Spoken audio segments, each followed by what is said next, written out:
Hello everyone, and thanks for joining today's webinar on how to simulate solar gains using engineering simulation in the cloud. My name is Richard Schuller, and I'm a product manager here at Simscale, and I'm responsible for the AEC, so architecture, engineering, construction applications on Simscale from the product team side. Today with me is Ajit Kumar. He's one of our senior application engineers, and also his expertise is on the AEC applications that you can solve with Simscale. Today, we want to introduce you a new feature that has been released on Simscale and quickly demonstrate how this can be used on the platform and in which cases it's going to provide valuable insights into your building design. Before we start, I want to quickly mention that we will have a Q&A session at the end and spare some minutes there. So whenever during the simulation you have a question, during the webinar you have a question, feel free to put it into the questions toolbox. And at the end, we'll ensure that we'll answer all your questions.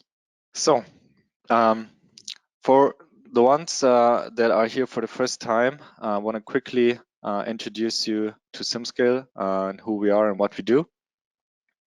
So Simscale is the first cloud native simulation platform. And with Simscale, simulation can be adopted early in the design stage. More design iterations can be run in less time, and engineering teams get access to simulation instantly, basically now. We created a cloud-native engineering simulation platform to surpass the limitations of legacy CAE tools, and we want engineers to get access to accurate and fast simulations on their terms with no compromises. So Simscale delivers the best-in-class solvers and computational resources that scale on demand with streamlined simulation workflows and the modern sharing and collaborative feature set. With Simscale, we focus a lot on user experience. So even without a lot of experience with simulation, you are being onboarded very efficiently and can get successful very fast. Additionally, with our world-class support provided by instantaneous live chat in the platform, we have also an extremely robust and fast communication channel with our customers, and you can get your problems resolved instantaneously whenever you come across them or you have a question on your simulation setup. And meanwhile, we serve over 300 users worldwide with our cloud-based simulation tool. There's no installation required. All you need is go to simscale.com, sign up, and start simulation directly from your web browser. So more on the application side, today we are speaking on architecture, engineering, construction topics on Simscale. And we divide that basically in two different categories. One is on the external building facing side. So outdoor thermal comfort, outdoor wind comfort, pedestrian wind comfort.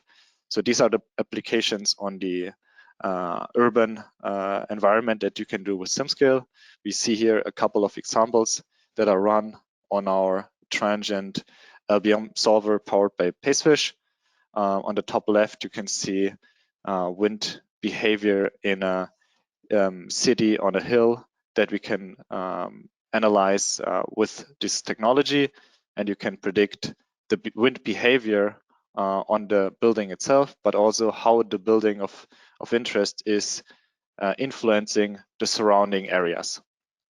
And with this information, we can also compute statistical analysis for a full year and, for example, analyze the pedestrian wind comfort around a specific building of interest.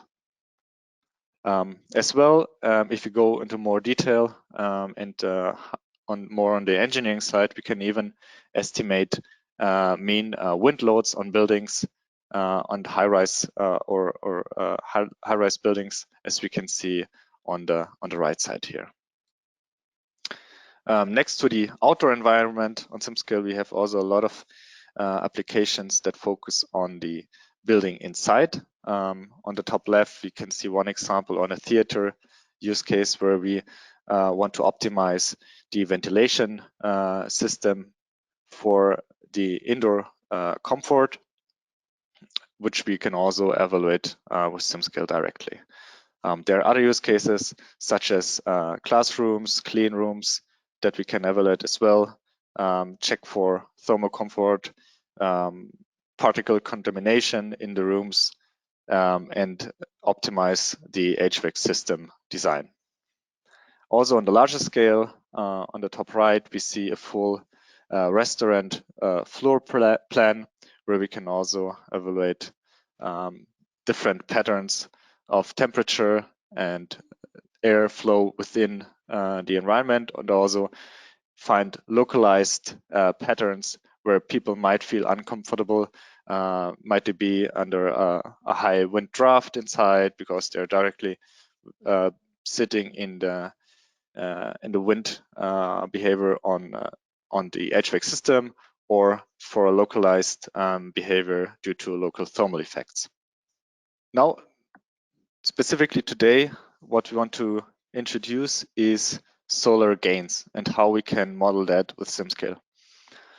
The new feature that we have released is a method to directly apply solar radiation on the building facade itself. So with that, we can accurately predict the thermal comfort inside that is influenced by the solar load itself. We can understand the heat gains due to the solar load inside the room.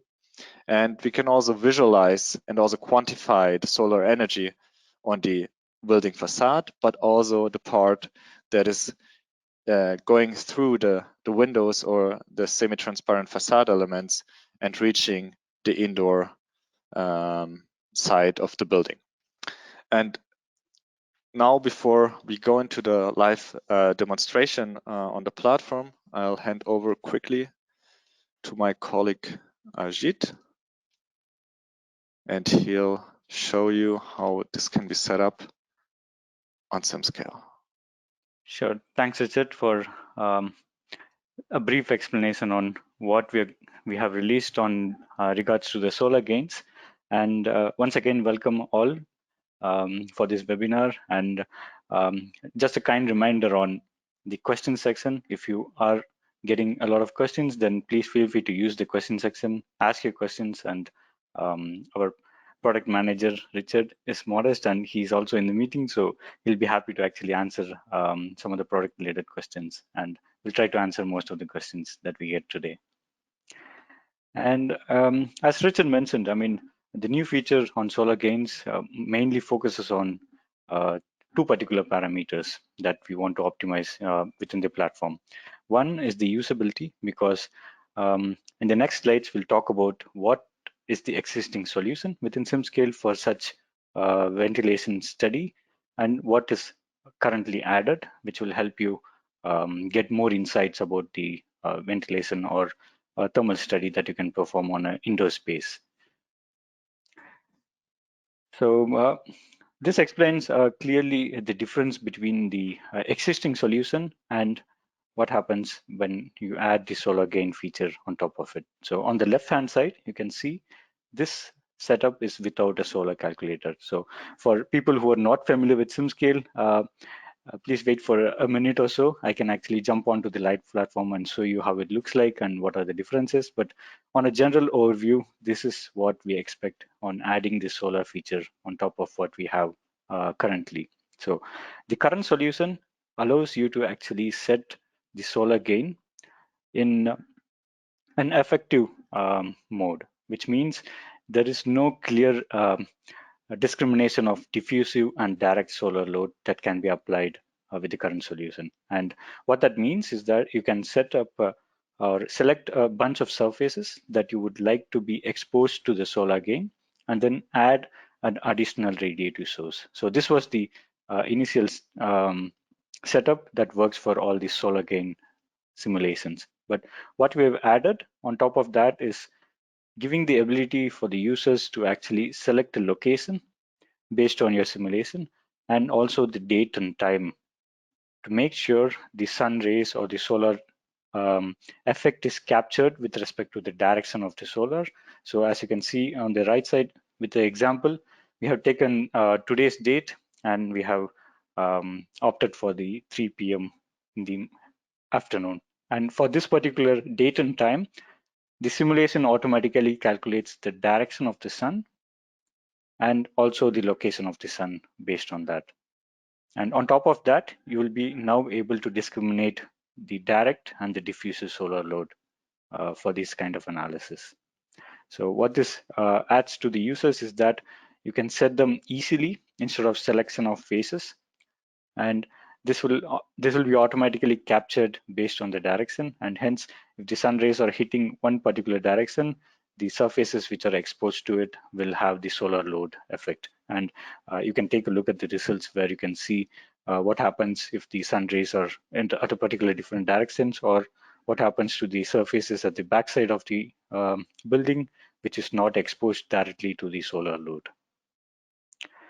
And we will also check a few results which gives us insights on how this solar load will improve or um, improve the capturing of physics, such as the stack effect, because stack effect is one of the prominent phenomenon that happens in a high-story building or an atrium or any kind of indoor spaces with different temperature levels.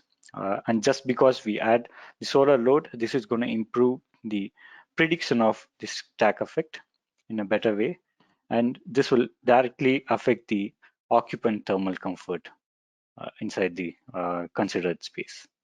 I think it'll be really clear if we can see a case study. So we have prepared a case study with the solar load, and we're going to show the insights that we can get, which will be helpful for the design architects or even energy designers on that sense.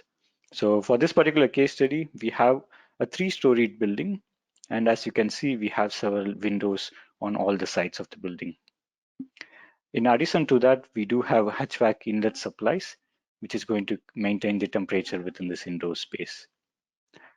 For the input within Simscale, if you want to use the solar load calculator, you simply need 3 main parameters. One is the location where you want to simulate. The next one is the date and time, and also the direct and diffuse solar load at that particular time. And we have used the climate data from the Klima Berkeley Education Institute, and this is a good database where you can actually see the discrimination of direct and diffuse solar load, and these values, once when set for the location, can be directly input into the Simscale for your simulation. So I'll also work on the, I'll also show a little bit of the workflow on how you can set up the simulation, but these are the requirements to start a simulation with the solar load. In addition to this, we generally have like transparent windows and layered walls that is also accounted into the simulation, and we do have some human models just to see the thermal effect on them as well. Great. Moving forward, once if we run these kind of simulation, what kind of results that you can get? So there are two major results in addition to what you get from the existing simulation is the solar gains. As Richard mentioned, you'll be able to actually capture what is the kind of solar load applied on the external surfaces of the building, as well as how the solar load is going to affect the internal components or furnitures or any other materials that are present inside the building. So in our case study, as you have seen, we have several windows, and these windows are considered semi-transparent, which means it can actually emit and absorb certain amount of radiation from the solar gain. And that's why you can actually see, based on the direction of the sun, the surfaces which are exposed to it gets heated up. And this helps us predict the thermal comfort and also the temperature distribution very accurately with using the solar calculator. And on the other side, if you take the external surfaces of the building, you can directly see what kind of solar load is being absorbed by the walls And this is a good scenario where you can actually test your insulation on the wall and see with a particular solar gain how the insulation behaves on the external side of your building. Um, there's one interesting phenomenon that is happening on this particular case. As you can see, the solar rays are hitting on the roof and some of the sides of the building, but you can see that one of the face here is almost colder than the rest of the faces. And what that means is that we have considered some kind of a shading effect to be captured in the simulation. And this can also be useful for the users when you have an additional shading effect that you need to consider for the simulation, and you can control that using the boundary conditions within Simscale. So if you have certain surfaces that should not be exposed to sun, then you can actually set them with the boundary condition to make sure we capture the physics accurately. The next important result or the phenomenon that is affected by the solar load is the stack effect. As we all know, I mean, if you have a multi-story building or a high ceiling building, the stack effect is going to play a major role in the temperature distribution of within the building space, and also affects the occupant thermal comfort. And for a general case, you can already see the hot air rising due to the buoyancy. But in addition to that, if you use the solar gain for your simulation, this is going to affect the regions which are exposed to the solar rays. For example, the roof is affected and one of the sides of the building is affected. And this can be clearly seen in the results. So the regions where the solar rays directly hit, they are hot, even at the ground floor. And on the roof, we have the higher temperature results.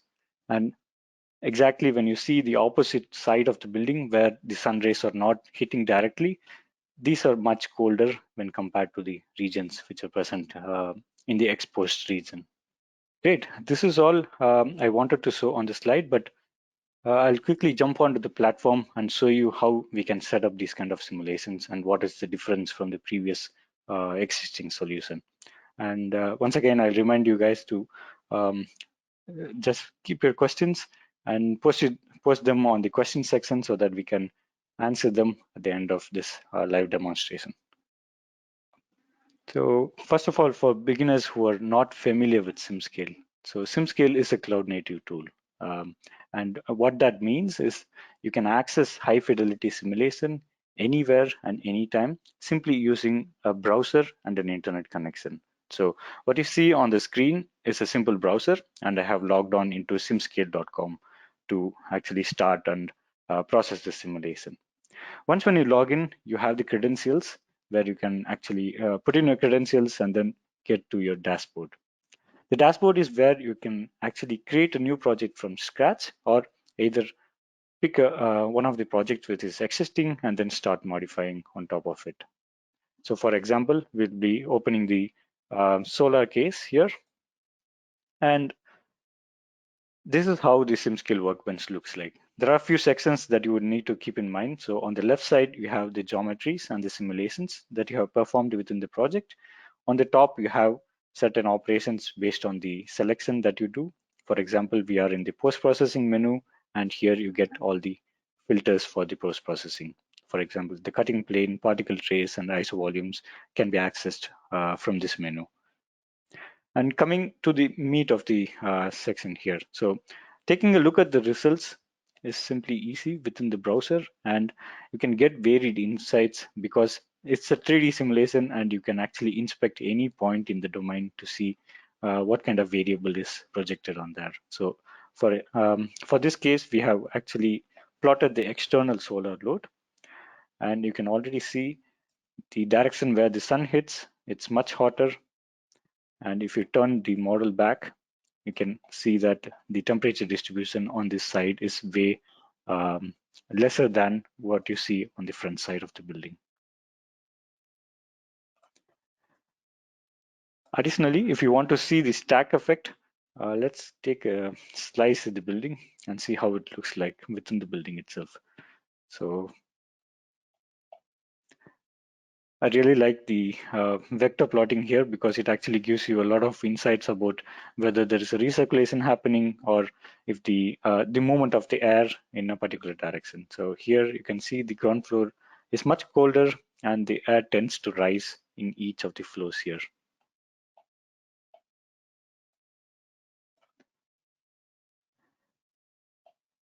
Great. This is about the results, but if you have any questions, please feel free to post it in the question section. Right now, we can take a look at how we can set up these kind of simulations. As in any CFD tool, the first step is to actually import a geometry. So this can be done within Simscale by pressing on the geometry and dragging and dropping your 3D CAD model. Simscale supports quite a variety of CAD formats directly from SolidWorks, Autodesk Inventor, Rhino, and any other available CAD tools in the market. You can also import generic formats like STEP, IGS, STL, or other formats. Once when the geometry is imported, you can go ahead and start a simulation. So under the simulation is where you select the physics for the kind of simulation that is required. So SimScale supports starting from a simple incompressible flow analysis, which is isothermal, or you can go up to conjugate heat transfer, where your simulation can involve both fluid and solid regions. And for this particular case study, we'll again go with the conjugate heat transfer and hit the create simulation button.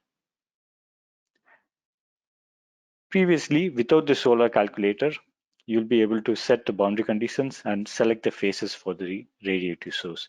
But to turn on the solar load, it's a simple toggle here. So if you're setting up a simulation that needs the solar gains to be involved, you can simply turn on the solar load here, and this will affect the boundary conditions within the simulation tree. You might need to actually switch on the radiation as well, because we need to consider the radiation based on the solar gains as well. And once when these settings are done, there's nothing different on the existing scenario that you would need to change before starting a solar calculator simulation. And I can go through the workflow a little bit, and then we can take a look at the preset simulation to see what kind of boundary conditions are needed to make a good simulation or an accurate representation of the reality. There are three main steps before you start the simulation. The first one is to set the material properties. So you can select any materials from the default library, or you can also go ahead and change the properties of the materials according to your requirements. And once when that is done, the next step is to set your boundary conditions. So this is where you can set most of the physical conditions that you would like to implement in the simulation. For example, if you have a hatchback ducting system, you can actually go and select a flow rate and set up all these inlets or the supply units for your indoor space study. Here, you can again give the inlet temperature and also the behavior of the uh, surface that you have selected. So for all the inlets, it's going to be transparent, and it's going to allow the heat transfer to be directly affecting the indoor space. On top of that, if you go again to the boundary conditions, you do have certain wall conditions that you can use. For example, if you have a window that is closed, but you want to set a particular heat transfer coefficient, then you can go ahead and set the temperature to be external heat flux, where you can set the heat transfer coefficient and the ambient temperature based on your location. These are the general boundary conditions that you can use, but let me go back to the simulation that we have, where you can explicitly see what we have for this model to be simulated. So we have certain occupants within this room, which are acting as a heat source, and we have external faces or external walls of the building where the insulation materials are added here with respect to the thermal conductivity. We do have certain inlets at each level and outlets at each level as well. So this will accommodate all the important or required parameters for the simulation. And it's true that we're running through the workflow, but if you have any specific questions or if you'd like to actually simulate one of your own cases, we'll be happy to actually sit with you one-to-one and explain that in detail. All right. This is all I wanted to show. And apart from this, the general workflow on how the support works, as Richard mentioned, is since we're on cloud, you'll be able to access our simulation exports by a simple click onto the chat, which is present at the bottom right corner here. So here, when you're setting up a simulation, if you're new to Simscale, just send us a message stating that, hey, I'm working with this simulation. Can you please help me set up a particular boundary condition? And we'll be happy to actually jump in and help you specifically. All right, this is all I wanted to cover for today. And I'll leave the stage for discussion as we have a lot of questions coming in. We'll be happy to actually answer them. Great presentation. Thanks, Ajit. Maybe I can start with the first question, and then we can take one after the other. Sure.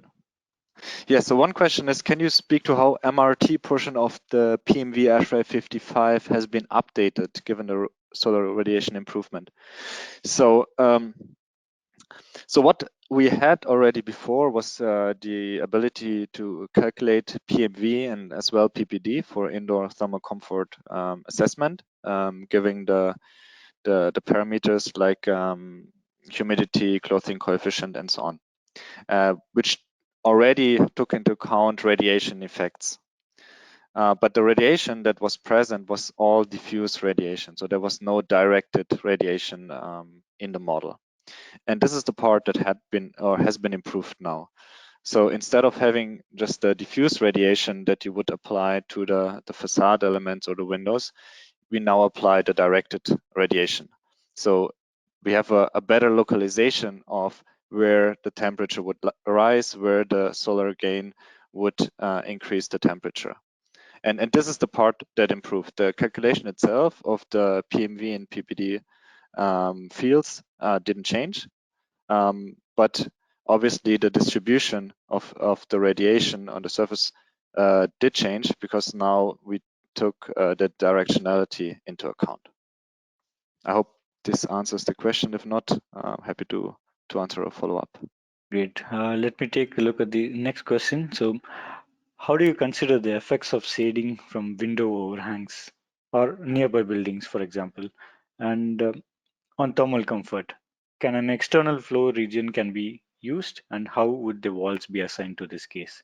So that's an interesting question. So, as I mentioned, you do have quite an explicit control over the kind of exposed walls in your simulation. So, for example, you can go for the boundary conditions, and we do have a boundary condition which is not exposed to the solar radiation. So here you can actually set up a particular layered wall and heat transfer coefficient, and on top of it, the solar calculator automatically captures the direction of the sun rays. So anything that is not directly exposed will have the shading effect considered. And if we have surrounding buildings, that can also be modeled. So for most of the cases, you can also use the pedestrian wind comfort analysis to check the wind distribution around your main building. But for an internal study, you can simply model the masses. And then when you put the solar calculator, this is going to directly affect the shading if the building is present in front of your main building. I hope that clears your answer. But Richard, do you want to add anything on that? Nope. I can take the next question. One question was why we used the conjugate heat transfer and not the convective heat transfer setup. That's a very good question. We use actually the conjugate heat transfer analysis, but the setup is essentially a convective heat transfer one because we only model here the fluid volume.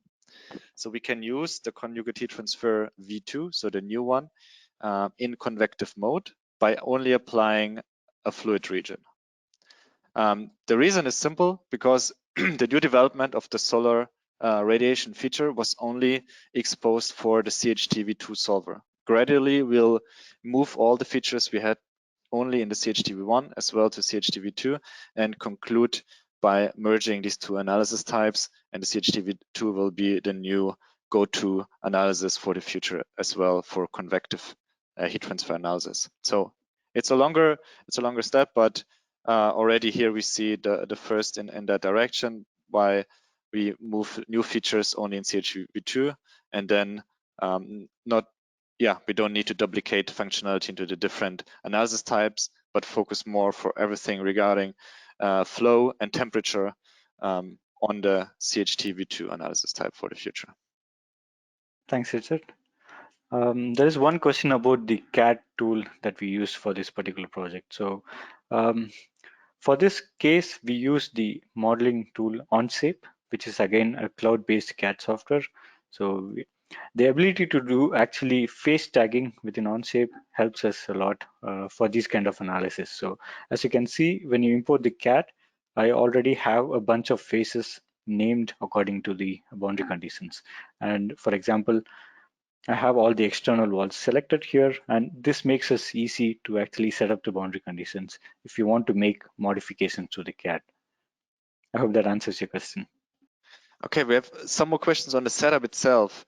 Does the model need to be watertight? Is it the interior space of the building or the building surface? And do all surfaces need to be assigned to a boundary condition in order to run it? So what we're having here is the fluid domain. So this is the air domain inside the building.